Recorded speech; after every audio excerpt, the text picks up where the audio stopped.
Square over many years. It is great to have such a beautiful exhibition and such a valuable and prestigious new art prize. I'd now like to invite Peter to say a few words.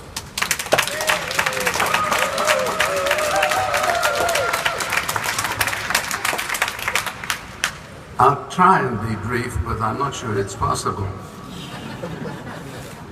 The shortness of speech is a difficult thing when you've got a lot to say.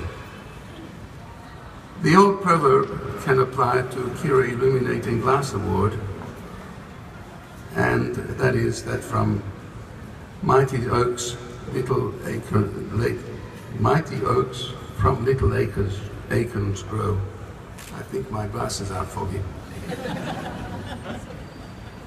A year ago, while opening Kiga Gallery's Light in Winter exhibition, Kate Brennan, then Chief Executive, challenged us to partner FedSquare in an Australian and New Zealand competition featuring light transmitting glass art.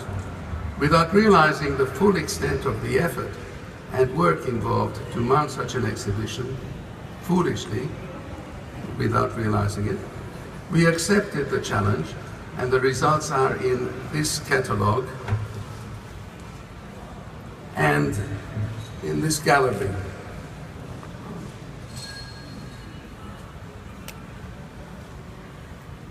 When we decided to mount this exhibition, I wrote a small introduction to a document outlining our hopes and aspirations, and I think for the introduction to the catalogue it is worth reprinting, as it explains how the past was our inspiration for the present and hopefully for the future.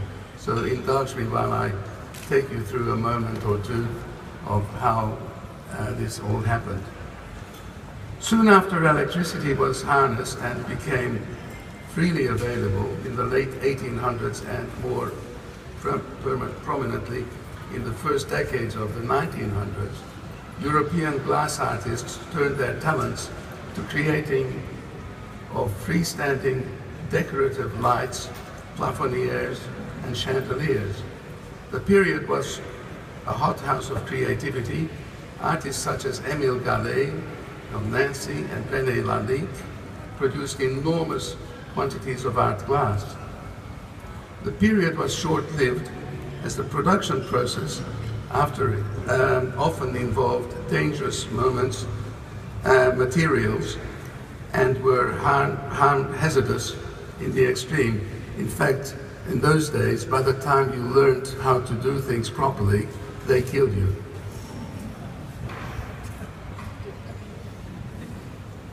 Believing that the glory years of the Art Nouveau period can be updated, modernized, and revisited, over the past 5 years, Kiga Galleries have provided an annual exhibition of illuminated glass with handmade one-off pieces of contemporary Australian art glass. This was our aim, and in this catalogue and in this gallery, are images of the pieces in the Kiga competition, the realization of our dreams and the manifestation of the multifaceted talents of those practitioners who are working in the medium. The pieces on exhibit represent the realization of only 50% of design concepts submitted, from which the judges selected the finalists. Judging was a long and difficult process, and very often the decision which accepted and which were not to accept was based on a split vote. We thank the artists whose submissions did not make the list of finalists and encourage them to submit their concepts for the next year's Kiga competition. We have ambitions to hold another year or more. The Kiga concept could not have become a reality without the full-blown participation and encouragement of Kiga Gallery's landlords, Federation Square Proprietary Limited, with whom we are proud to partner this exhibition.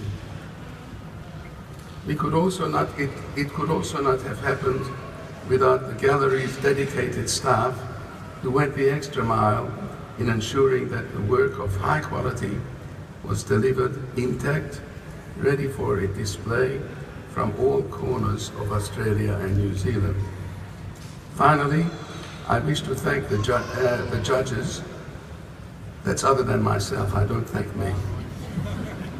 Finally, I wish to thank the judges who have consented to judge the exhibition under difficult conditions, as the display could only be available to them shortly before its opening. Thank you, ladies and gentlemen.